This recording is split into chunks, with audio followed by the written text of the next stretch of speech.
Magandang araw guys, welcome ulit sa ating channel. May isusuplusyon tayo rito. Tapos yung issue niya, mahirap siyang paandarin tuwing umaga, lalo na kung standby na siya ng 2 o 3 araw.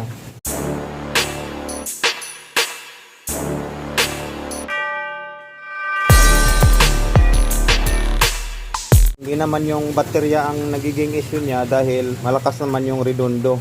Ang problema lang is itong fuel pump, dahil pag naka-standby siya, hindi na niya kayang mag-store ng fuel dito sa ating fuel filter at sa ating fuel pump.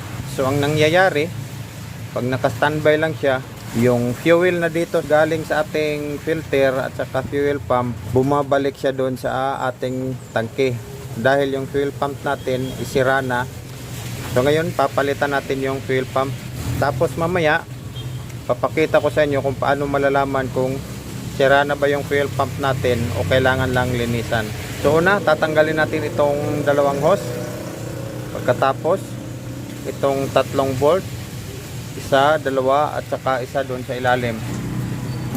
So kailangan natin ng splice. Yan. Baba natin yung mga clip. Tapos bago natin bunutin yung hose natin, dapat may basahan tayo para hindi tutulo yung fuel natin doon sa sasakyan. Ayan. Tapos yung kabila. So ayan.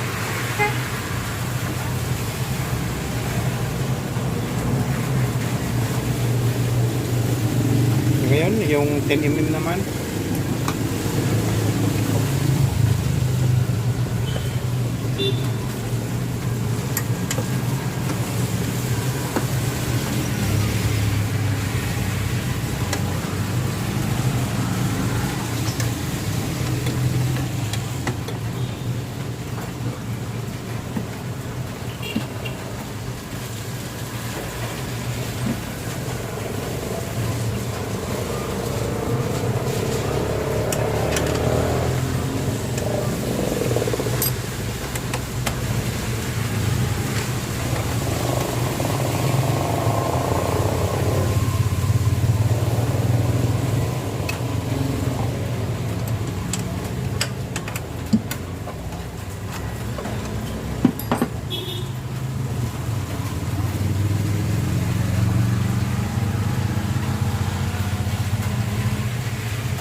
Ayan.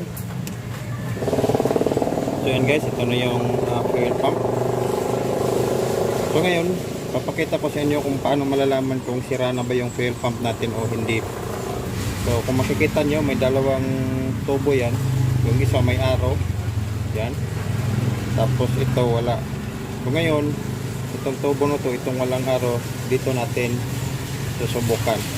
Idiin natin yung pump. Yan, dito. Diin natin, yan. Tapos tatakpan natin dito. Yan. Yan. Oh. Wala na siyang vacuum. Yan. Wala nang vacuum. So ipapakita ko sa inyo yung bagong fuel pump. So guys, ito yung bagong fuel pump. May 2 tubo, yung sa kabila may arrow. So dito tayo sa walang arrow. Idiin natin yung pump. Tapos takpan natin yung tubo. Yan, may vacuum. Idiin natin yung pump. Yan o, idiin. Tapos takpan natin. Tingnan nyo yung pump. Yan, yung pump naman ang titingnan natin. Hatiin natin, takpan. Yan. Tingnan nyo yung pump. Bibitawan natin yung tinakpan nating tubo. Tingnan nyo yung pump. Yan. So yan yung palatandaan guys kung okay pa yung fuel pump natin. So ngayon tatanggalin natin itong bracket niya para maikabit natin yung bagong fuel pump. So yung tatanggalin natin dito is itong tatlong bolt, 12mm yan.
Kabit naman guys, huwag natin kalimutan itong dalawang wire na ito.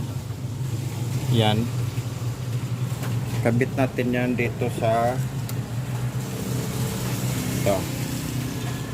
Katapos natin ikabit yung dalawang wire, ikabit natin yung bolt dito sa ilalim, saka dito dalawa. Tapos ikabit na rin natin yung hose.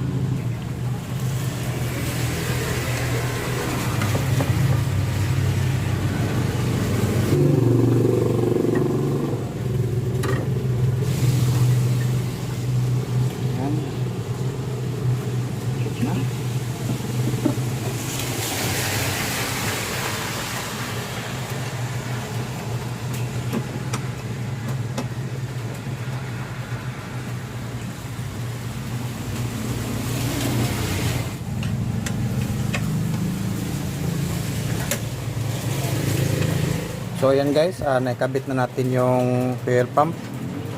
Itong dalawang tatlong 10mm, tapos itong hose. Yan, bago natin ikabit itong hose papunta dito sa filter, kasi naikabit na natin yung hose galing sa tangke papunta dito sa pump.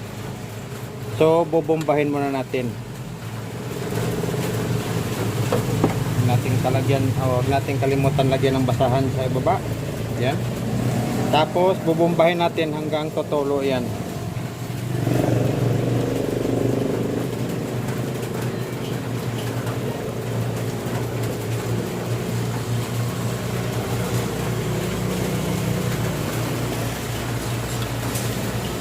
So yan, tumulo na. So kabit na natin yung hose.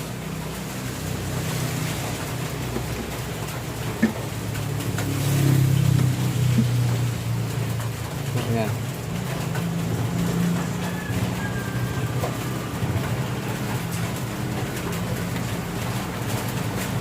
So yan, matigas na yung pump nya. So ibig sabihin puno na yan ng fuel. So ayun guys, ganun lang kadali magpalit ng fuel pump. Kung makikita nyo, may extra filter dito. Sa susunod na video guys, explain ko yan sa inyo kung bakit nilagyan ko ng ganito yung extra filter nya.